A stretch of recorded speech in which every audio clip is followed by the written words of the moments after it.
Bom dia, paz do Senhor Jesus. Estamos mais uma vez aqui, reunidos, batendo na porta do céu. Louvado seja o Senhor. Aleluia. Ontem nós vimos no capítulo de Esdra e essa história conta a história dos exilados, né? Quem voltou, a quantidade, né? E em Romanos a gente viu Paulo falar sobre o sacrifício de Jesus. Hoje nós vamos dar continuidade ao livro de Esdras, para a honra e glória do nome de Jesus, capítulo 3 ao capítulo 5.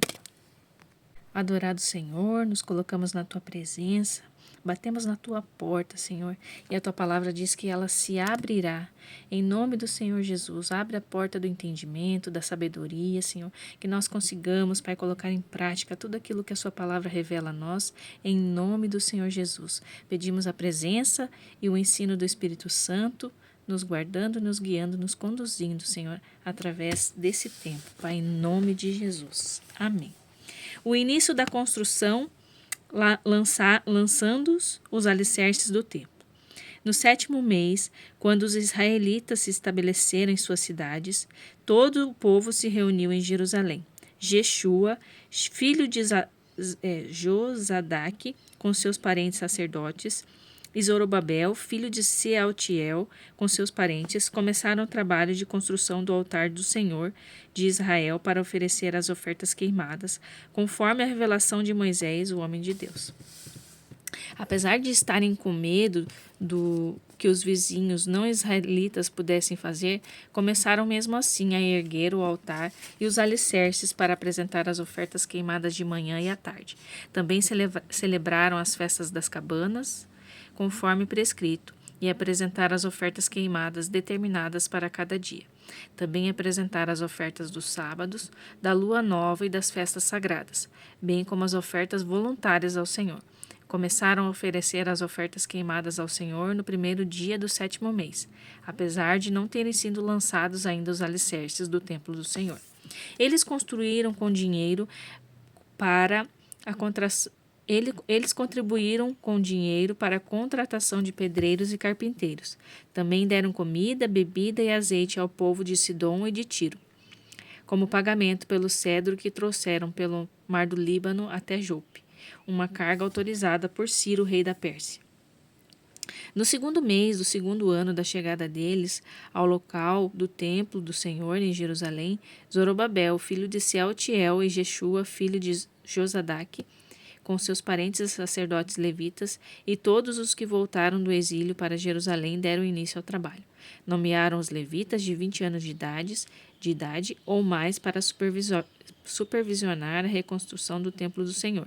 Jeshua e seus parentes uniram-se a Cadmiel, Binui e Odavias, e os parentes de Henadad, todos os levitas, para supervisionar os trabalhadores do templo de Deus.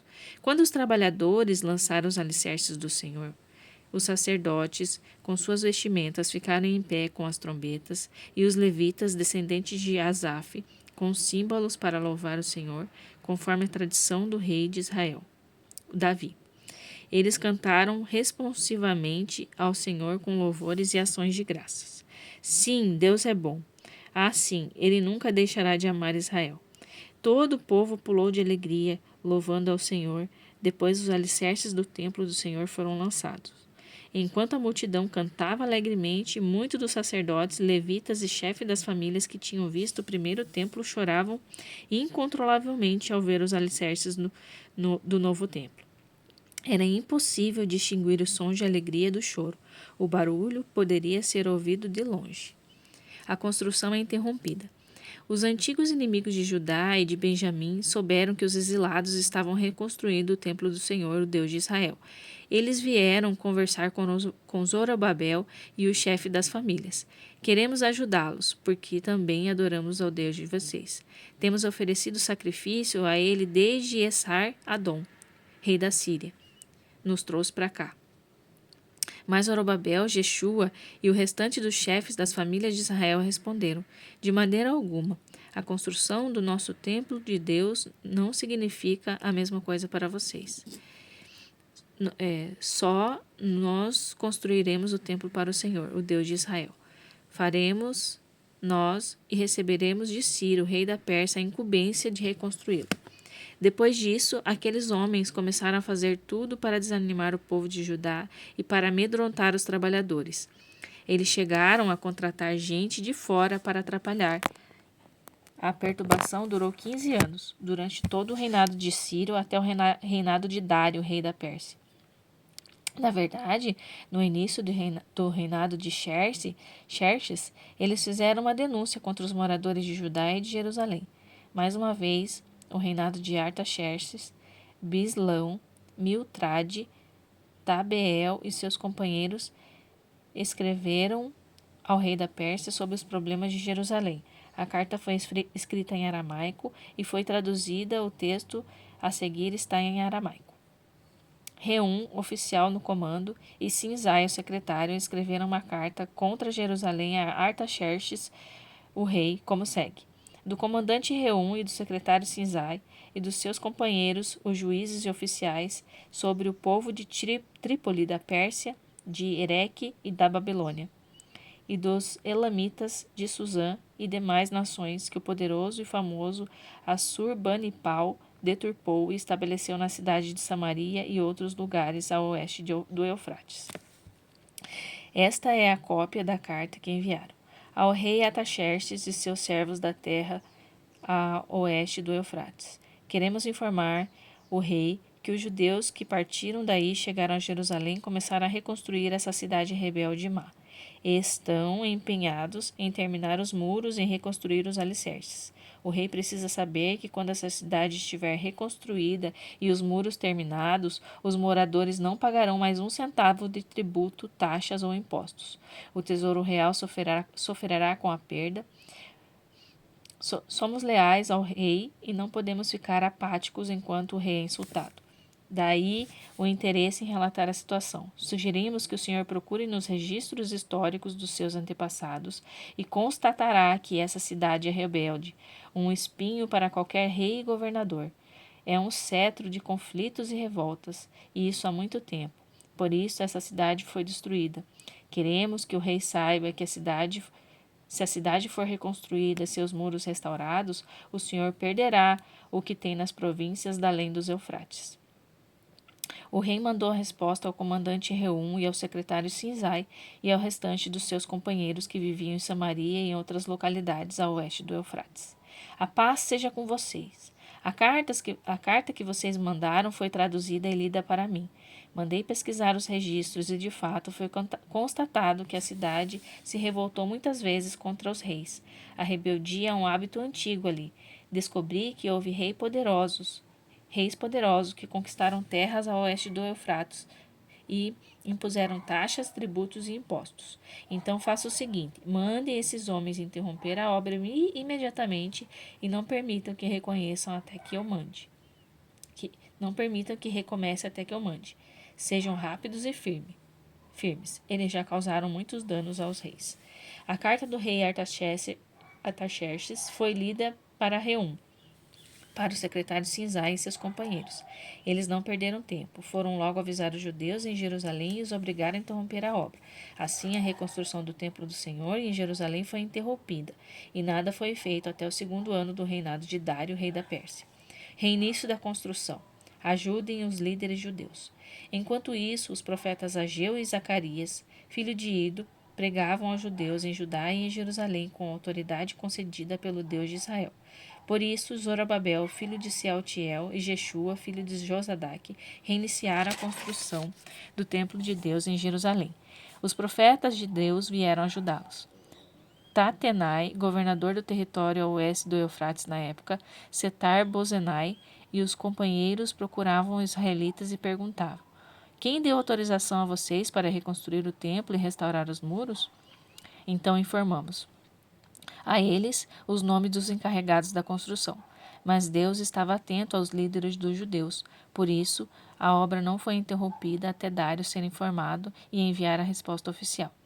Tatenai, governador do território a oeste do Eufrates, Setar-Bozenai e seus companheiros, e os oficiais do território enviaram a carta ao rei Dário com este conteúdo. Ao rei Dário, paz e sucesso. Queremos relatar ao rei que fomos à província de Judá, ao território do grande templo de Deus, que está sendo reconstruído com enormes pedras. No momento, estão pondo as vigas de madeira nas paredes. A obra está sendo executada com empenho e rispidez.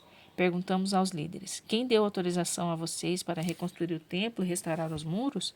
Também pedimos os nomes dos responsáveis para que pudéssemos informar quem são os encarregados da construção. Eles nos disseram o seguinte: somos servos do Deus dos céus e da terra. Estamos reconstruindo o templo que foi construído muito tempo atrás. Um grande rei de Israel construiu toda a estrutura, mas nossos antepassados deixaram o Deus dos céus furioso, por isso ele nos entregou nas mãos de Nabucodonosor, rei da Babilônia, que destruiu o templo e levou o povo cativo para a Babilônia. Mas, quando Ciro se tornou rei da Babilônia, no seu primeiro ano de reinado, autorizou a reconstrução do templo de Deus. Além disso, devolveu os utensílios de ouro e prata do templo de Deus que Nabucodonosor tinha levado embora e posto no templo na Babilônia. O rei Ciro retirou-os do templo da Babilônia e os entregou a Sesbazar, a quem nomeou governador. Ele disse: Sesbazar, ponha esses utensílios de volta no templo de Jerusalém. Desde então, estamos reconstruindo o templo, mas ainda não terminamos. Agora, se o rei concordar, procure nos registros dos arquivos reais da Babilônia se de fato o rei Ciro autorizou a reconstrução do templo de Deus em Jerusalém. Então, por favor, informe-nos da decisão do rei sobre o assunto. Romanos capítulo 3 e capítulo 4. Portanto, como fica o orgulho judeu com os supostos direitos? Anulado? Sim, anulado. O que aprendemos é o seguinte: Deus não reage ao que nós fazemos. Nós é que reagimos ao que Deus faz. Finalmente, conseguimos entender. Nossa vida se acerta com Deus e com os demais quando os deixamos acertar a situação.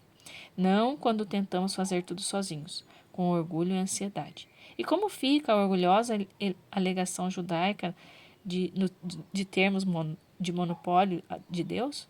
Anulada também. Deus é o Deus dos judeus e de quem não é judeu. Como poderia ser diferente se é apenas um Deus? Deus resolve a situação de todos os que aceitam o que ele faz e disso participam, tanto os que seguem o nosso sistema religioso quanto os que nunca ouviram falar da nossa religião. Mas ao mudar nosso foco de que nós fazemos para Deus, para o que Deus faz, não anulamos a rigorosa guarda de regras e leis que Deus estabeleceu? De modo algum. Quando adotamos o estilo de vida condizente com a nossa reconciliação, nós a confirmamos. Confiança e fé em Deus. Pois bem, como encaixar o que sabemos a respeito de Abraão, nosso primeiro pai na fé, nessa nova maneira de enxergar as coisas? Se Abraão tivesse sido aprovado por Deus pelo que fez, ele poderia ter recebido o crédito. Mas o que temos é a história de Deus e não de Abraão. Assim, lemos nas Escrituras. Abraão participou do que Deus fez por ele, e isso foi decisivo. Ele acreditou que Deus podia torná-lo justo em vez de apelar para a sua própria justiça. Se você dá duro e faz um bom trabalho, merece pagamento. Ninguém pode dizer que seu pagamento é um presente, mas se você percebe que essa tarefa está muito além de sua capacidade, algo que só Deus pode fazer e confia que Ele fará, volto a dizer, algo que você jamais conseguirá fazer, não importa como e quanto trabalhe. Essa confiança em Deus é o que deixa numa situação aceitável diante dele, por causa de Deus, pura graça. Davi confirma esse modo de ver as coisas ao confirmar que quem deixa Deus consertar a situação, sem insistir em querer fazer algo no processo, é um homem feliz. Feliz aquele cujos crimes são perdoados, cujos registros dos pecados são apagados. Feliz é a pessoa contra quem o Senhor não tem nada a apresentar. Vocês pensam que essa bênção é dada apenas para aqueles que guardam nossas tradições religiosas e são circuncidados? Acham que a bênção pode ser dada a alguém que nunca ouviu falar das nossas tradições, que não foi criado em nossa forma de devoção para com Deus? Todos nós concordamos em que Foi por aceitar o que ele fez por Abraão que ele foi declarado justo diante de Deus, não é? Agora pense, essa declaração foi feita antes ou depois que ele fosse marcado pelo rito pactual da circuncisão? Sabemos que foi antes. Isso significa que ele se submeteu à circuncisão como evidência e confirmação do que Deus havia feito muito antes de torná-lo plenamente aceitável, um ato de Deus que ele aceitou de todo o coração. Isso ainda significa que Abraão é o pai de todos os povos, que aceitam o que Deus faz por eles enquanto ainda não estão em condições dos de fora em relação a Deus. Não identificamos como propriedade de Deus, isto é, os incircuncisos, justamente os que se encontram nessa condição é que são chamados justificados por Deus e com Deus. Abraão, claro, também é pai dos que se submetem ao rito da circuncisão não apenas por causa do rito, mas porque desejava abraçar a fé, o que Deus fez por eles. Seguindo o exemplo de vida de Abraão, viveu antes de ser marcado pela circuncisão. A famosa promessa de Deus a Abraão, que ele e seus descendentes possuíam a terra, não foi feita em razão de algo que Abraão tenha feito ou viria a fazer. Foi baseada na decisão de Deus de aceitar tudo para com ele, e foi isso que Abraão participou quando creu. Se alguém receber esse presente de Deus apenas por ter seguido certas ordens ou por ter cumprido formalidades, essa confiança não faz sentido e a promessa vira um contrato frio. Seria um acordo comercial, não uma promessa santa. Um contrato cheio de pormenores, elaborado por um advogado detalhista, pode resultar em obrigações que jamais seriam capazes de cumprir. Mas, se não há contrato, apenas uma promessa de Deus, você não pode quebrá-la. É por isso que o cumprimento dessa promessa de Deus depende inteiramente da confiança que depositamos nele e em seus caminhos de que aceitemos tudo o que ele faz. A promessa de Deus chega como um presente. É o único modo de garantir a participação nela, tanto os que guardam as tradições religiosas, quanto as que nunca ouviram falar delas, porque Abraão é o pai de todos. Ele não é o nosso pai racial. Isso seria ler a história de trás para frente. Ele é o nosso pai na fé. Chamamos Abraão de pai não porque Deus tenha dado atenção por ter vivido como santo, mas porque Deus agiu em Abraão quando ele não era ninguém. Não é o que lemos nas Escrituras, que diz a Abraão: farei de você o pai de muitos povos?